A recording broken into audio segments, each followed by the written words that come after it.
Test கிரிக்கெட்டின் classic அழகு மற்றும் எதிர்பாராத திருப்பங்களுடன் 3ஆம் நாள் ஆட்டம் முழுமையாக நிறைந்தது.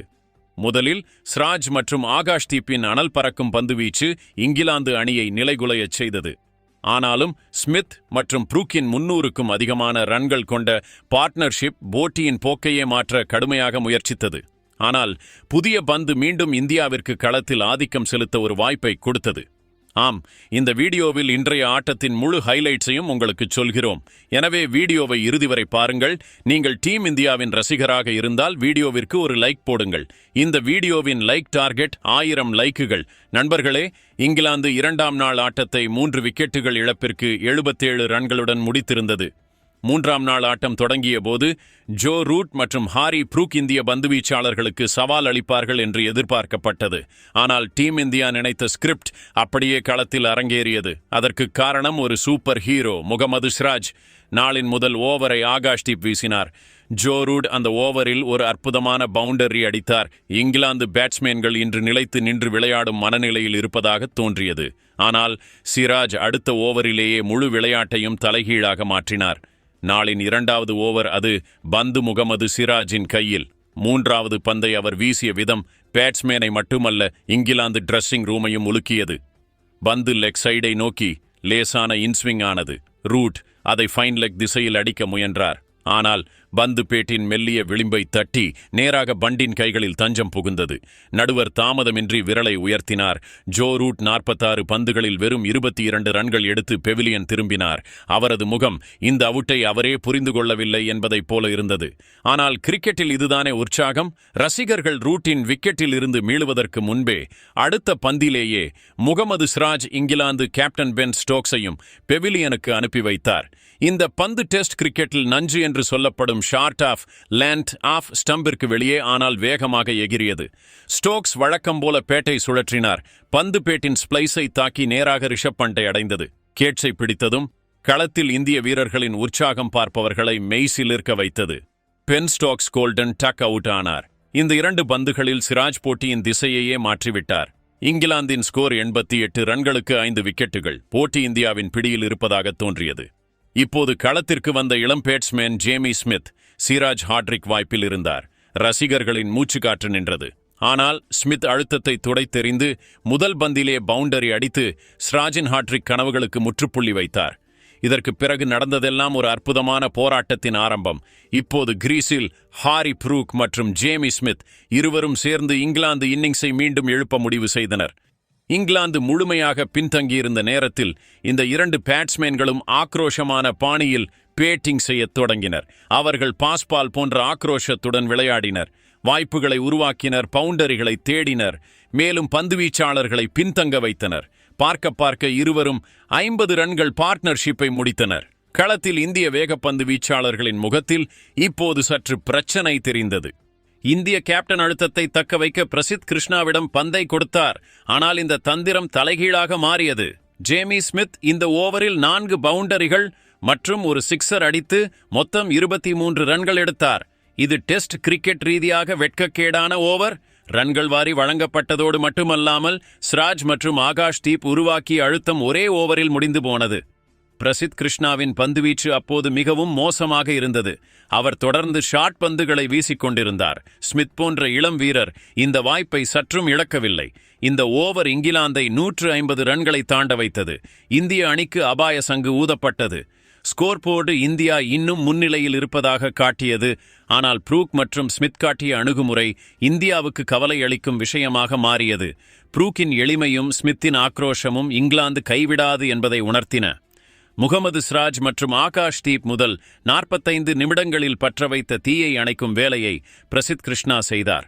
மேலும் வருந்தத்தக்க விஷயம் என்னவென்றால் அவர் கடந்த தவறுகளில் இருந்து எந்த பாடமும் கற்றுக்கொள்ளவில்லை. அவரது லைன் மற்றும் லென்த் இன்னும் மோசமாக இருந்தது. டெஸ்ட் கிரிக்கெட்டின் கண்ணியமே கேள்விக்குள்ளாக்கப்பட்டது. தொடர்ந்து ஷார்ட் பிட்ச் பந்துகள், எந்த தெளிவான திட்டமும் இல்லாமல் பேட்ஸ்மேன்களுக்கு முழுமையாக விளையாட வாய்ப்பு. ஜேமி ஸ்மித் எந்த வாய்ப்பையும் இழக்கவில்லை. பவுண்டரிகள் மற்றும் வேகமாக மாறும் ரன் ரேட்டுடன் பிரசித் கிருஷ்ணாவை அவர் கடுமையாக தாக்கினார். ஒரு கட்டத்தில் ஸ்மித் கிருஷ்ணாவின் ஒரே ஓவரில் 23 ரன்கள் எடுத்தார். 4 பவுண்டரிகள் மற்றும் ஒரு சிக்ஸர். இதன் மூலம் இங்கிலாந்துக்கு மிகவும் தேவையான புத்துயிர் கிடைத்தது. இது இந்திய பந்துவீச்சாளர்கள் உருவாக்கிய அனைத்து அழுத்தத்தையும் காற்றில் கலைத்த ஒரு தருணம். ஹாரி ப்ரூக் ஒரு முனையில் பொறுமையுடனும் துல்லியத்துடனும் ரன்களைச் சேர்த்தார். அவர் தனது ஷாட்களை தேர்ந்தெடுத்து விளையாடினார். அதே சமயம் மறுமுனையில் ஜேமி ஸ்மித் ஒரு புயலாகவே கிளம்பினார். ஸ்மித்தின் ஸ்ட்ரைக் ரேட் அப்போது 130க்கு அருகில் இருந்தது. இது டெஸ்ட் கிரிக்கெட்டில் ஒரு பெரிய எண், குறிப்பாக அணி பின்வாங்கியிருக்கும்போது. ப்ரூக் ஜடேஜாவின் பந்தில் ஒரு அழகான பவுண்டரி அடித்து இங்கிலாந்தின் 200 ரன்களை நிறைவு செய்தார். அதே சமயம் இரு பேட்ஸ்மேன்களின் 100 ரன்கள் பார்ட்னர்ஷிப்பும் முடிவடைந்தது. இந்த பார்ட்னர்ஷிப்பை சிறப்பு மிக்கதாக்கும் விஷயம் அதன் ஸ்ட்ரைக் ரேட். ஆம், இந்த வேகத்தில் ரன்கள் குவிப்பது டெஸ்ட் கிரிக்கெட்டில் ஒரு கனவை விட குறைவானது அல்ல. இப்போது இந்த போராட்டத்தை வரலாற்றில் பதிய வைக்கும் நேரம். ஜேமி ஸ்மித் அதை செய்து காட்டினார். ஜடேஜாவின் பந்தில் அடுத்தடுத்து 2 பவுண்டரிகள் அடித்து வெறும் 80 பந்துகளில் சதத்தை பூர்த்தி செய்தார். இந்த வேகமான இன்னிங்ஸில் அவர் 14 பவுண்டரிகள் மற்றும் 3 சிக்சர்களை அடித்தார். லஞ்ச் பிரேக் வரை இங்கிலாந்தின் ஸ்கோர் 5 விக்கெட்டுகள் இழப்பிற்கு 249 ரன்கள். இந்த செஷனில் அவர்கள் 172 ரன்கள் எடுத்தனர். வெறும் 27 ஓவர்களில் 88 ரன்களுக்கு 5 விக்கெட்டுகளை இழந்திருந்த அணி இப்போது 249 ரன்களை எட்டியிருந்தது. ஹாரி ப்ரூக்கும் பின்தங்கவில்லை. அவரது பாணி அமைதியாக இருந்தாலும் ரன்கள் குவிப்பதில் எந்த குறையும் வைக்கவில்லை.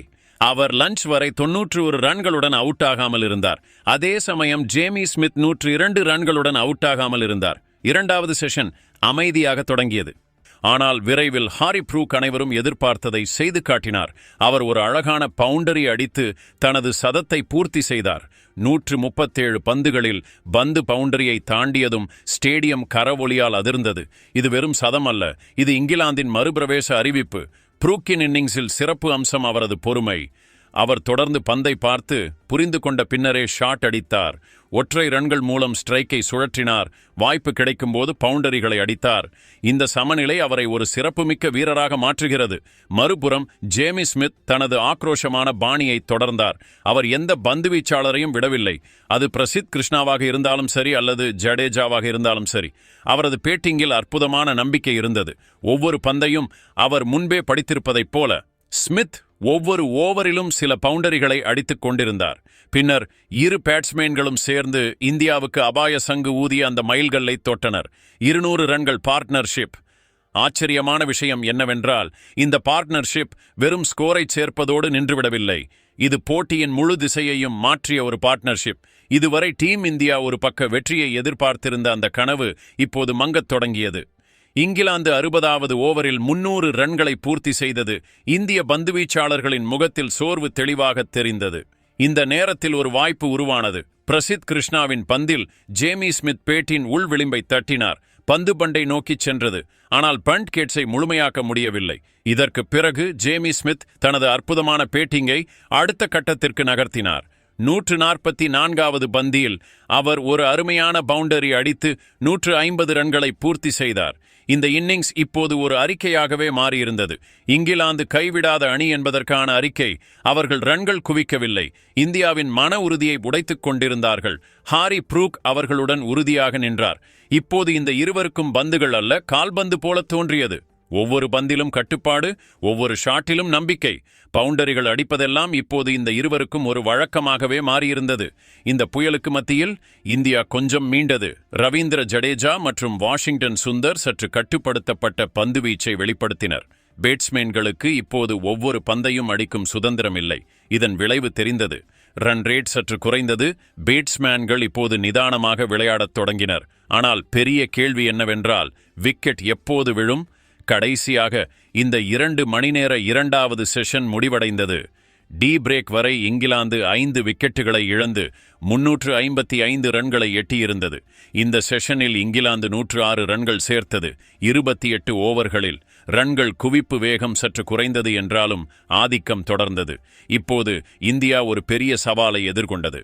விக்கெட்டுகளை வீழ்த்துவது. இந்த பார்ட்னர்ஷிப் ஸ்கோரை மிகப்பெரியதாக்கியது மட்டுமல்லாமல் இந்தியாவின் உத்திகளையும் பலவீனப்படுத்தியது.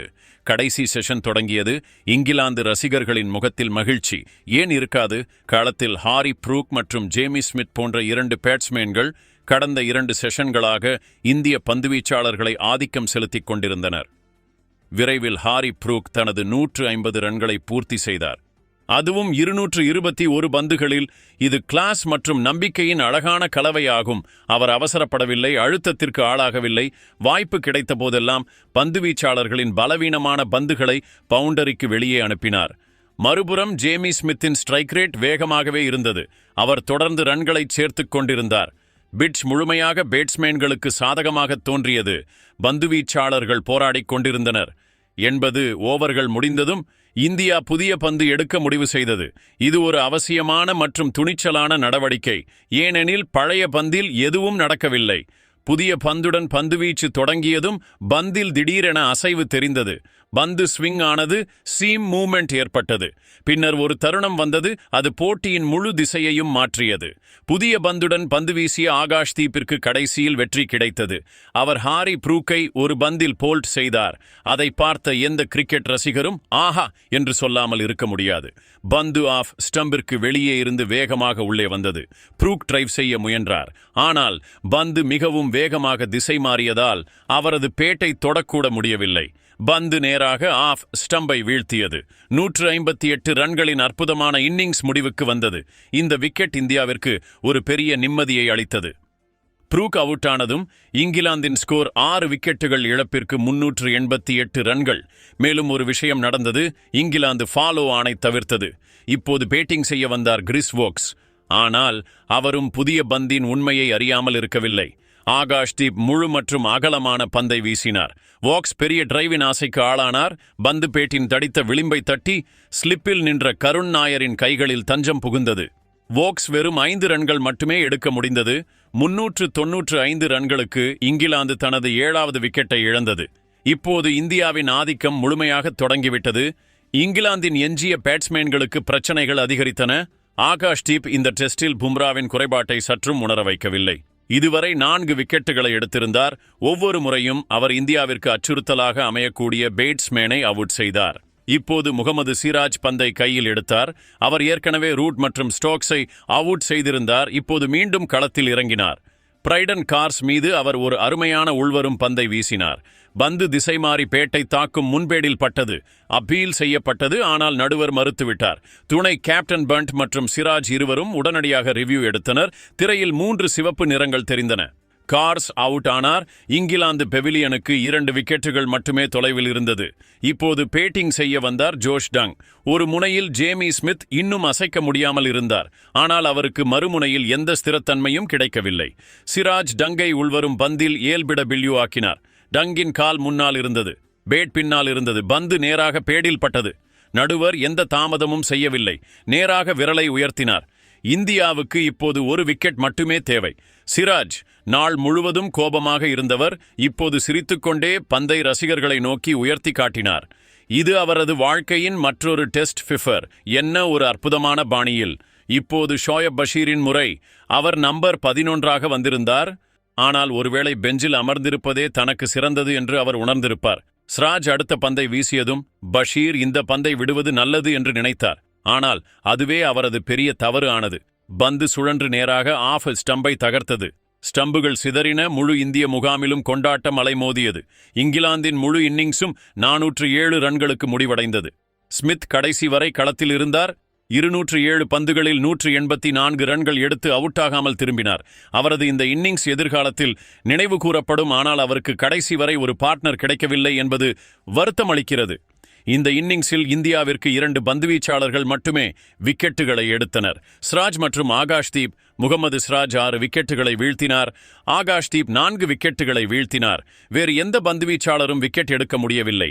வெறும் 31 ரன்களில் இங்கிலாந்து தனது கடைசி 5 விக்கெட்டுகளை இழந்தது. இவை அனைத்தும் 2வது புதிய பந்துக்கு பிறகு நடந்தது. 3ஆம் நாளின் முதல் 2 செஷன்களில் இங்கிலாந்து இந்த போட்டியை மீண்டும் மாற்றிவிடும் என்று தோன்றியது. ப்ரூக் மற்றும் ஸ்மித்தின் 303 ரன்கள் பார்ட்னர்ஷிப் இந்தியாவை சங்கடப்படுத்தியது. ஆனால் ஒரு பந்து, ஒரு விக்கெட், பின்னர் புதிய பந்துடன் மாறிய கதை. இதுதான் டெஸ்ட் கிரிக்கெட்டின் அழகு. முதல் இன்னிங்ஸில் 180 ரன்கள் முன்னிலை பெற்ற பிறகு டீம் இந்தியாவின் நோக்கம் இங்கிலாந்து மீது அழுத்தம் கொடுப்பதாகும்.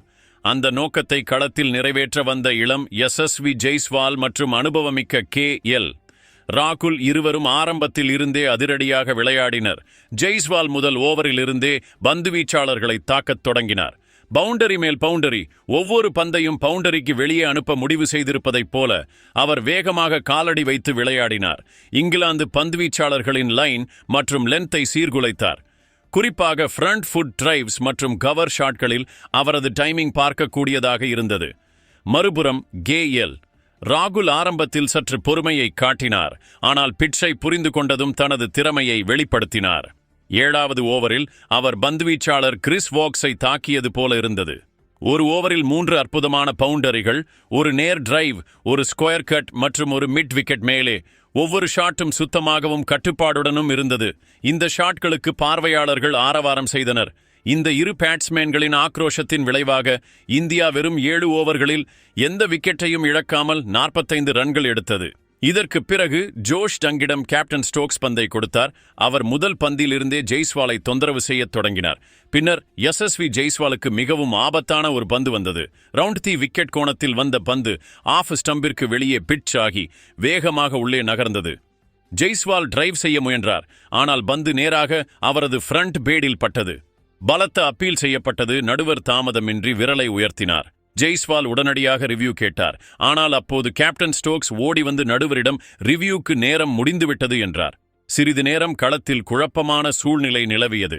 கேஎல் ராகுலும் இந்த விவாதத்தில் குதித்தார். கடைசியில் நடுவர்கள் ரிவ்யூவை ஏற்றுக்கொண்டனர். திரையில் டிராக்கிங் வந்ததும் பந்து நேராக லெக் ஸ்டம்பை தாக்குவது தெரிந்தது. அவுட் முடிவு உறுதி செய்யப்பட்டது.